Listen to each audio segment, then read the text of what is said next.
Hare Krishna, Hare Krishna, Krishna Krishna, Hare Hare, Hare Rama, Hare Rama, Rama Rama, Hare Hare, Hare Krishna। বর্ষ শেষে নবদ্বীপ মায়াপুর ভ্রমণে এসেছি।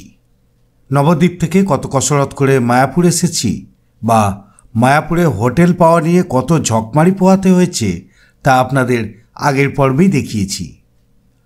সেই video যারা দেখেননি তাদের জন্য আই বোতাম ও ডেসক্রিপশানে লিংক দিয়ে রেখেছি, দেখে নেবেন। 2 পর্বের নবদ্বীপ ও মায়াপুর ভ্রমণের এটাই শেষ পর্ব। এই পর্বেও অনেক আকর্ষণীয় কিছু পাবেন আপনারা, দেখতে থাকুন পুরো ভিডিওটা।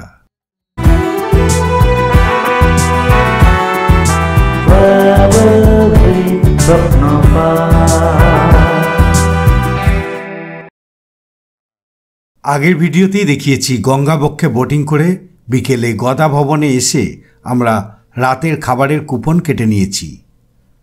50 টাকা করে এক একটি কুপন। এরপর মূল ফটক অর্থাৎ 1 নম্বর গেটের সামনে এসে দাঁড়ালাম। হোটেল থেকে আমাদের বাকি সঙ্গীরা এখানেই আসবে। তারা এলেই আমরা মন্দিরে ঢুকব। গেটের সামনে প্রচুর মানুষের আনাগোনা ভিতরে ভিড়ের সংকেত দিয়ে দিচ্ছে। গেট নাম্বার 1-এর কাছে দাঁড়িয়ে আছি সামনে। তো এটাই হচ্ছে মন্দিরের মেন গেট। আমরা মন্দিরেতে আবার একটু ঢুকবো। প্রচুর মানুষ এখানেতে ঢুকছে, গাদা গাদা মানুষ, কয়েক হাজার মানুষ এই মায়াপুরেতে এসেছে।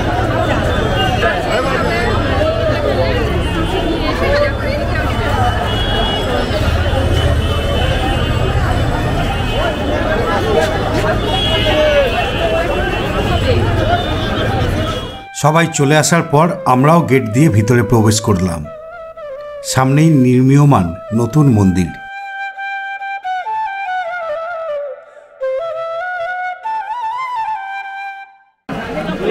এখানে ডিনারের কুপন দিচ্ছে।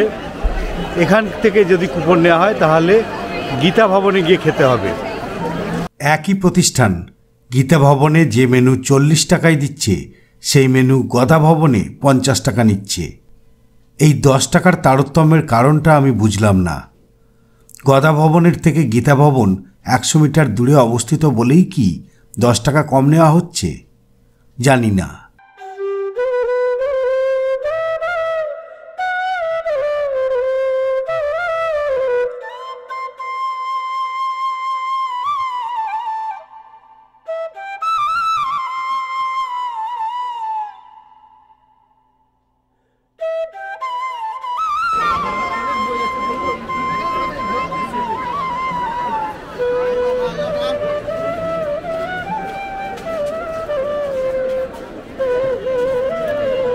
নতুন মন্দির এখনো চালু হয়নি, এখনো আন্ডার কনস্ট্রাকশন।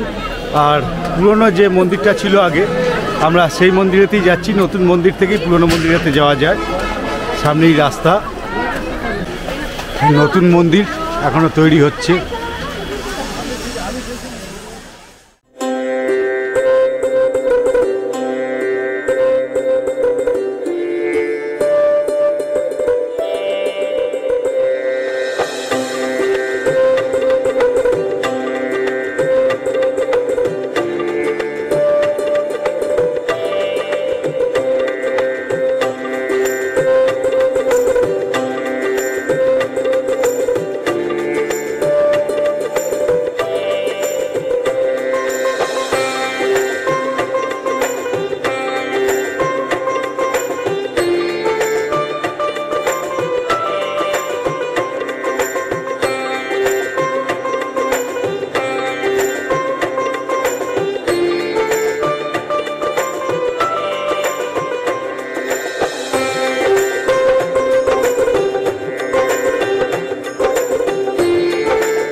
কত মানুষ চলেছে দেখুন, পিল পিল করে চলেছে।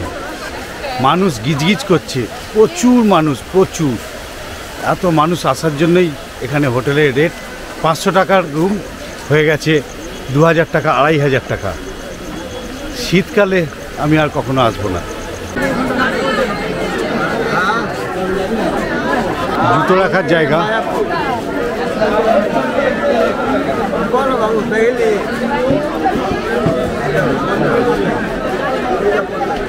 আর ওইদিকে হচ্ছে ব্যাগ, মোবাইল, ক্যামেরা রাখার জায়গা। আমরা আবার নতুন মন্দিরে ফিরে এসেছি। এখানেতে আরতি হচ্ছে, নাচ গান চলছে, দেখুন। এ যেন মানুষের সুনামি। নতুন মন্দির চত্বরে রাস্তার ধারে কয়েকজন বিদেশি ভক্ত ভক্তিমূলক গান ও নাচ করছেন। তাদের ঘিরে দাঁড়িয়ে আছেন প্রচুর স্বদেশী মানুষ।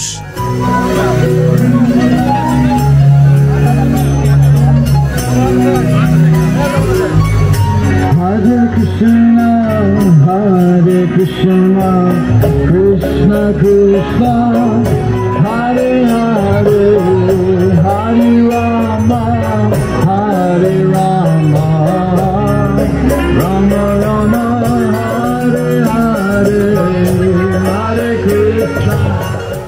নতুন বা পুরনো কোনো মন্দিরের ভিতরেই ক্যামেরা বা মোবাইল নিয়ে ঢোকা যায় না, তাই মন্দিরের ভিতর দেখাতে পারলাম না। নতুন মন্দিরের ভিতর সুরেলা কীর্তন আপনাকে দুহাত তুলে নৃত্য করতে উদ্বুদ্ধ করবে। মন্দিরের ভিতর ভিড় হলেও এক অনবদ্য পরিবেশ। রাতের হালকা আলো ও আঁধারির মধ্যে ভিডিও করা খুবই কঠিন। তার উপর এই জনসুনামির জন্য ভিডিও করা আরও কঠিন। সকালে এসে দিনের আলোয় আপনাদের এই চত্বর ঘুরিয়ে দেখাবো। এখন বরং রাতের খাবার খেতে গদা ভবনে যাই। এখন 8:15 বাজে, খাবারের লাইনেতে দাঁড়িয়েছি। লম্বা লাইন, কিন্তু গতিশীল লাইন, এগোচ্ছে। জানি না, ভিতরেতে গেলে বুঝতে পারবো ভিতরে কি পরিস্থিতি। ভিতরে প্রবেশ করে গেছি।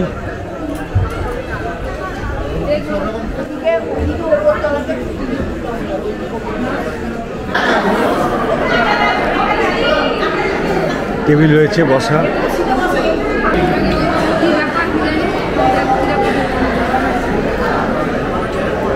পাথরের মেঝেতে বসে খাওয়ার ব্যবস্থা আছে।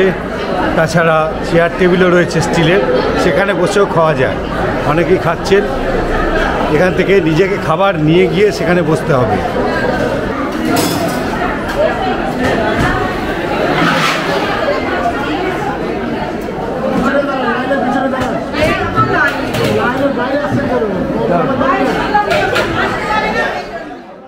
লাইন দিয়ে আমরাও একে একে খাবার নিলাম। ভাত, রুটি, ডাল, ধোকার তরকারি, রাজমার তরকারি আর একটা রসগোল্লা দেয়া হয়েছে। জলের গ্লাসও দেয়া হচ্ছে, তবে সব কিছুই নিজেকে নিয়ে আসতে হবে। খেতে খেতে কোনো কিছুর প্রয়োজন হলে সেটাও অন্য একটা স্টল থেকে নিয়ে আসতে হবে নিজেকে। অর্থাৎ খাবারের জন্য 2টো স্টল আছে এখানে।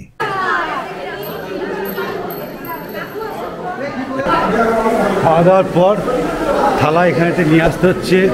থালার পাতাটা ওখানে ফেলে এই থালা রাখতে হচ্ছে, রেখে হাত ধুয়ে এবার বেরিয়ে যাওয়া।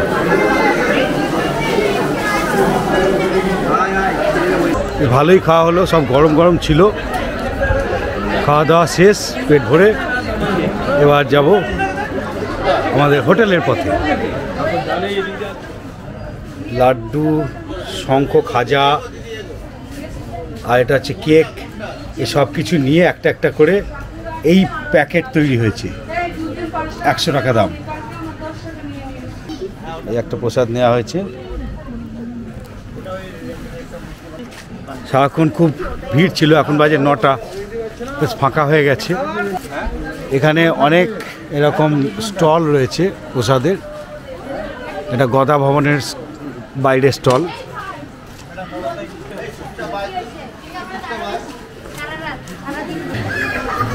চন্দ্রোদয় মন্দিরের গেট দিয়ে বেরিয়ে আসছি। এখান দিয়েই ঢুকেছিলাম, এখান দিয়েই বেরিয়ে আসছি।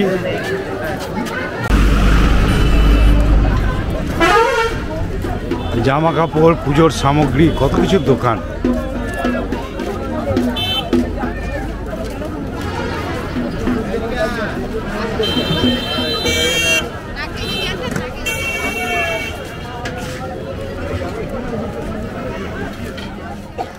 Good morning. সকালবেলাতে এসেছি ইসকন মন্দির চত্বরে এক চক্কর দিয়ে যেতে, আর টাকা পয়সাও শেষ হয়ে গেছিলো, কিছু ক্যাশ কালেক্ট করারও ব্যাপার ছিল এটিএম থেকে।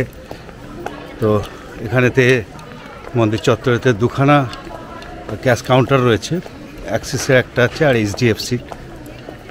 তো টাকা কালেক্ট করে এবার একটু মন্দির চত্বরটা ঘুরছি। এখান থেকে আমরা সকাল সকালে বেরিয়ে যাব। এইদিকে ট্রেনেতে আবার খুব ভিড় হয়, সমস্যা হচ্ছে এটাই। মন্দিরে ঢোকার জন্য একটা বেশ বড় লাইনও পড়ে গেছে, দেখতে পাচ্ছি ইতিমধ্যে। সকালবেলা দেখুন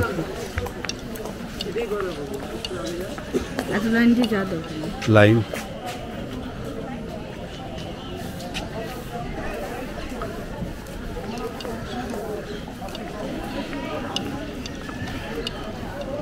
জুতো এখানেতে রাখা যেতে পারে।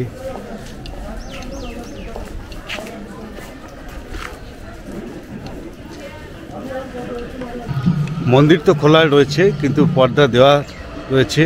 ভিতরেতে গেছিলাম, বেরিয়ে আসার পর পর্দা খুলেছে। একটা হই হই আওয়াজ শুনে বুঝতে পারলাম।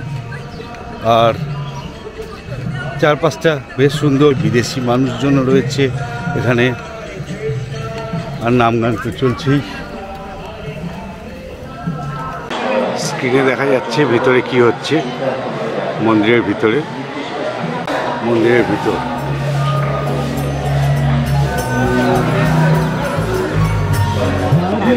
ভিতরে দর্শনার্থীদের ভিড়।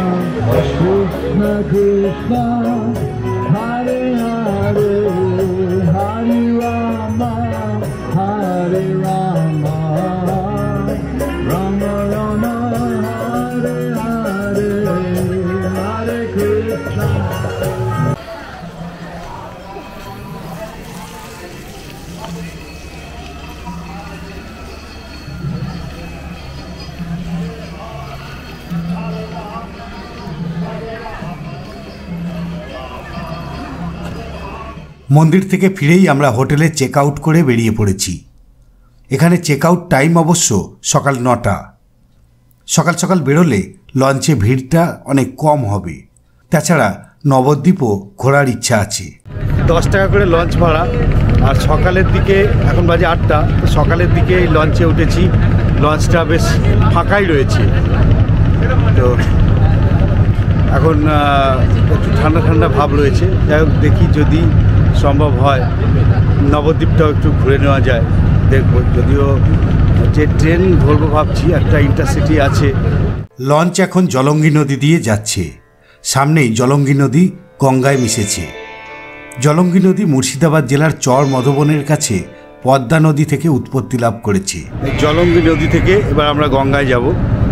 উৎসস্থল থেকে দক্ষিণে নদীটি প্রবাহিত হয়েছে। প্রবাহ পথে নদীটি ইসলামপুর, ডোমকল, তেহট্ট, পলাশিপাড়া, চাপড়া অতিক্রম করে কৃষ্ণনগরের কাছে এসে পশ্চিম দিকে বাঁক নিয়েছে। এরপর নদীটি পশ্চিমমুখী হয়ে মায়াপুরের কাছে স্বরূপগঞ্জে গঙ্গার সাথে মিলিত হয়েছে। জলের কালারও একটু তফাৎ আছে। জলঙ্গি একটু সবুজ, তফাৎটা বুঝতেই পারছেন। গঙ্গা হচ্ছে হলুদ। গঙ্গা গঙ্গার তরঙ্গে প্রাণ পদ্ম ভাসাইলাম রে। হেয় হেয় গঙ্গা গঙ্গার তরঙ্গে প্রাণ পদ্ম ভাসাইলাম রে। হেয় হেয়। সামনে দেখতে পাওয়া যাচ্ছে নবদ্বীপ ঘাট।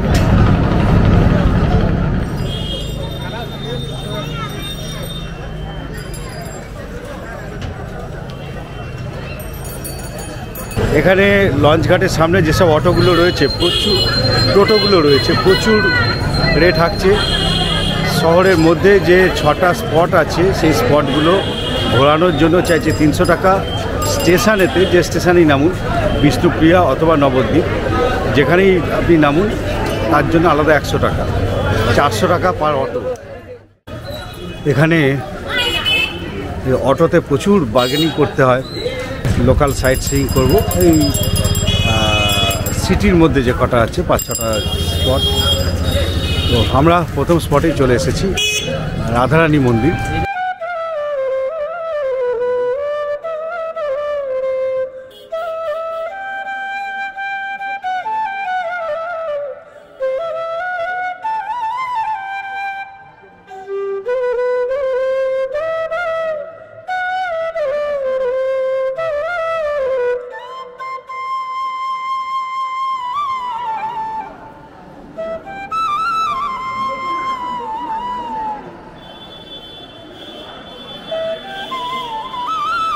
কীর্তনিয়া শ্রীমতী রাধারানী গোস্বামীর মন্দির, বাঁদিকে ওনার মূর্তি।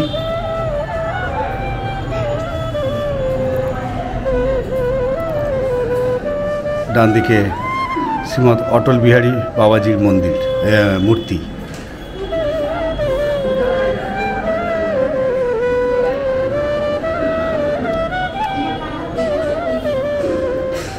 এখানে রয়েছে গুপ্ত বৃন্দাবন, টিকিট কাটতে হয় এর জন্য। এই হচ্ছে টিকিট কাউন্টার। ইলেকট্রিক গ্লাসের মাধ্যমে অটোমেটিকভাবে রাবণের যুদ্ধ, কৃষ্ণকলি, রামলীলা, নিমাই সন্ন্যাস, জগন্নাথ দর্শন, রাসলীলা ইত্যাদি দেখানো হয়। দেখি ভিতরেতে কি হয়। কীর্তন হচ্ছে, আওয়াজ তো পাচ্ছি।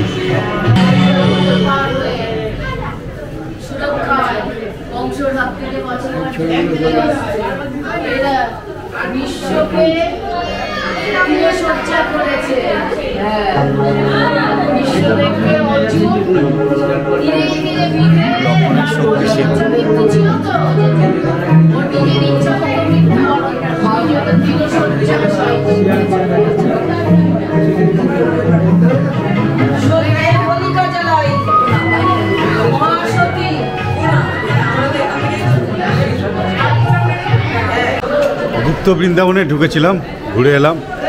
পুতুল দিয়ে সাজানো, লাইট দিয়ে, বিশেষ কিছুই নয়। তো যাই হোক, দেখলাম এই আর কি। এবার আমরা বেরিয়ে যাব, পরের গন্তব্য কোথায় নিয়ে যায় দেখি।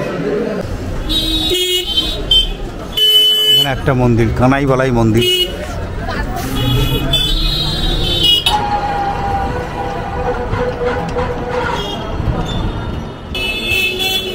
আমার সামনে হচ্ছে গোবিন্দজিউ মন্দির, আর ডান দিকে হচ্ছে কৃষ্ণ বলরাম মন্দির। দুটোকেই দেখব। এই হচ্ছে গোবিন্দজির মন্দির। মন্দিরের মাথায় জামা কাপড় মেলা, ভগবানের মাথার উপর উঠে বসে আছে।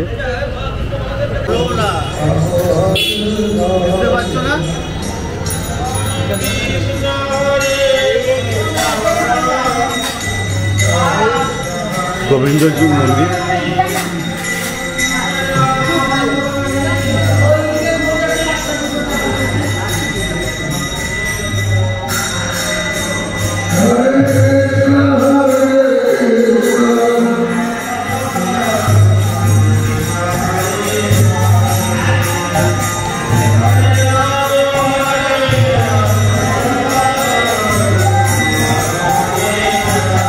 রাধাকৃষ্ণের মূর্তি।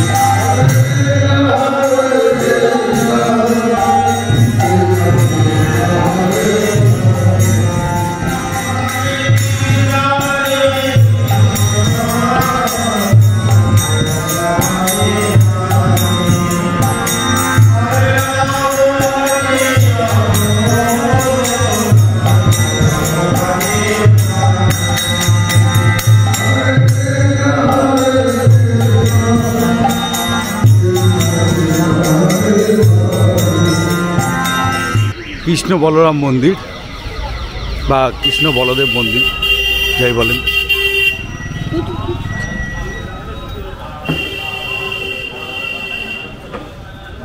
বলদেব জিউ মন্দির।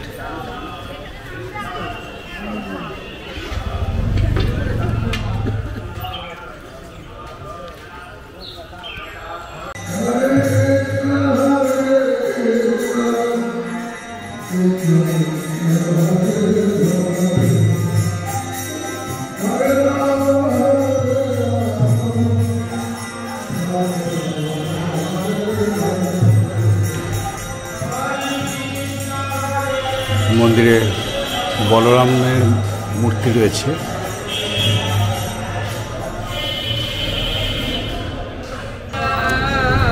এখানকার দুটো মন্দিরই দেখা হলো। আর একটা কথা বলবো যে টোটোতে জুতো রেখে আমাদেরকে যেতে হচ্ছে সব জায়গাতে, কিন্তু এখানকার রাস্তাঘাট অত্যন্ত নোংরা, গোবর, থুতু, পপ এসব ভর্তি।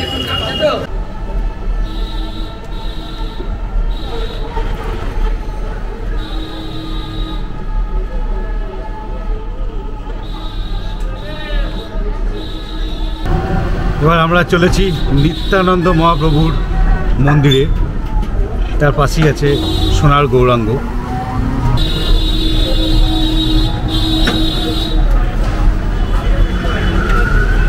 শ্রী শ্রী নিত্যানন্দ মিলন মন্দির। এই মন্দিরে বিগ্রহের ছবি তোলা নিষিদ্ধ, তাই আপনাদের বিগ্রহ দেখাতে পারছি না। এখানে আনুমানিক 5 ফুট উচ্চতার কাঠের নিত্যানন্দের মূর্তি রয়েছে। মন্দির থেকে বেরিয়েই বিপরীত দিকে সোনার গৌরাঙ্গ মন্দির। সোনার গৌরাঙ্গ ঠিক উল্টো দিকেই। নিত্যানন্দ মন্দিরে কাঠের গৌরাঙ্গ রয়েছে, আর আমরা এবার ঢুকছি সোনার গৌরাঙ্গ মন্দির। সোনার গৌরাঙ্গ দেখতে গেলে 5 টাকা করে টিকিট কাটতে হয়। বহু ধর্মীয় স্থানের মতোই নবদ্বীপের কিছু মন্দিরে ঈশ্বরকে পণ্য বানানো হয়েছে, ধর্মের বাজারিকরণ করা হয়েছে। অবশ্য এছাড়া উপায়ই বা কী? প্রচার, স্পটলাইটের প্রায় সবটুকুই মায়াপুরের ইস্কন মন্দির শুষে নিয়েছে। ফলে এখন শ্রী চৈতন্যদেবের জন্মস্থানই মানুষের কাছে ব্রাত্য। আর একটা বিষয় আমার নজরে পড়েছে, যে শ্রী চৈতন্যদেবকে ঘিরে এত কিছু, সেই চৈতন্যদেবই মানুষকে ভালোবাসতে শিখিয়েছেন, নম্র হতে বলেছেন।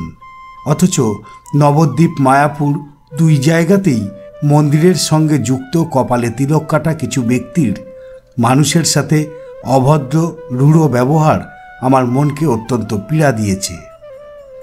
মহাপ্রভু কি এটাই শিখিয়েছেন আমাদের?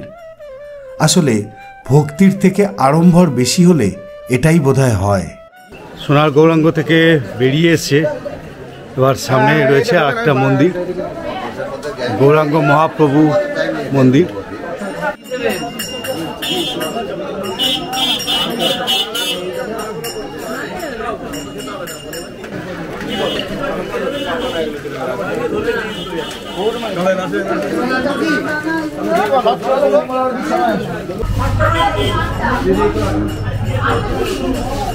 তার ভেট জনপ্রতি 5 টাকা।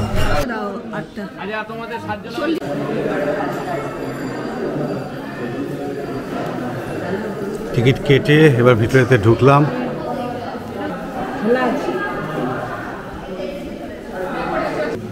গৌরাঙ্গ মহাপ্রভুর মূর্তি।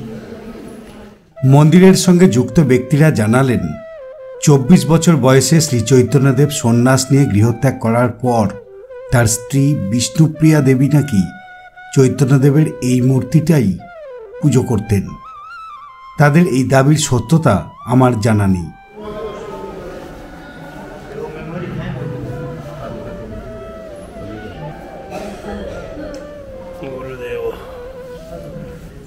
তার জন্ম ভিটে নদীর গর্ভে চলে গেছে, তার পাশে একটা মন্দির করেছে, ওটাকেই জন্ম ভিটে বলে চালানো করা হয়, মহাপ্রভুর জন্ম ভিটে। এই বিষয়েতে বিশদ তথ্য আমার কাছে নেই বা ছিল না। আমি এখান থেকে যেটা শুনলাম সেটাকেই আপনাদের কাছে তুলে ধরলাম। মন্দির দর্শন শেষ হয়েছে, এবার আমরা চলেছি টোটো ধরতে।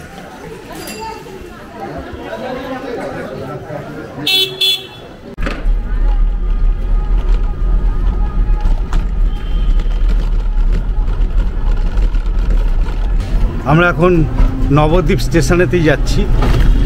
ওখান থেকে ইন্টারসিটিটা ধরতে পারি। 10টা 17-তে ট্রেনটা রয়েছে। আমি স্থানীয় যারা টোটো ড্রাইভার আছেন তাদের সঙ্গে কথা বলছিলাম, তো ওনারাও এরকম বললেন, নবদ্বীপের মধ্যেই একটা জায়গা আছে, তাকে বলা হয় মায়াপুর।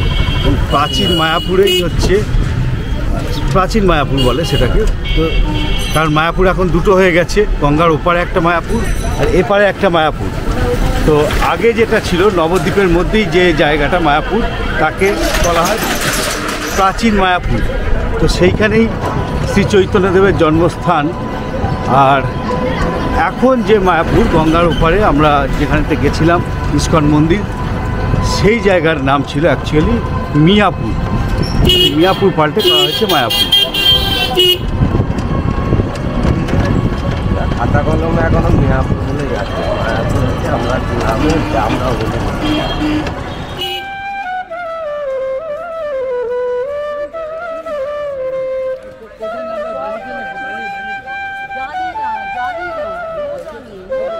আমরা নবদ্বীপ স্টেশনেতে চলে এসেছি।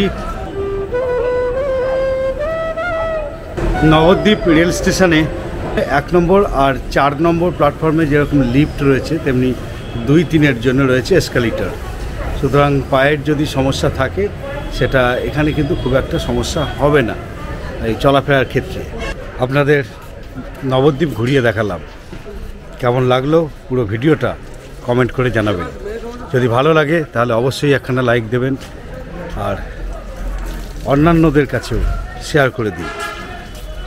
সঙ্গে থাকুন, দেখতে থাকুন, ভালো থাকবেন। ধন্যবাদ। এই পর্ব আপনাদের কেমন লাগলো জানাবেন। ভালো লাগলে অবশ্যই একটা লাইক দেবেন। চ্যানেলটা যদি আপনার সাবস্ক্রাইব না করা থাকে তাহলে এমন ভ্রমণমূলক আরও ভিডিও দেখার জন্য চ্যানেলটা এখনই সাবস্ক্রাইব করে রাখুন। একটা ট্র্যাভেল ভিডিও নির্মাণের জন্য প্রচুর অর্থের পাশাপাশি অনেকটা মোটিভেশনেরও প্রয়োজন হয়। আপনারা যেভাবে উৎসাহ দিয়ে চলেছেন তার জন্য আন্তরিক কৃতজ্ঞতা জানাই। এছাড়াও আপনারা জয়েন বোতাম ও থ্যাঙ্কস বোতামের মাধ্যমে আমাদের পাশে দাঁড়াতে পারেন। আপনারা ভিডিওগুলি দেখতে থাকুন, সঙ্গে থাকুন, এই আবেদন রইল। ভালো থাকবেন। ধন্যবাদ।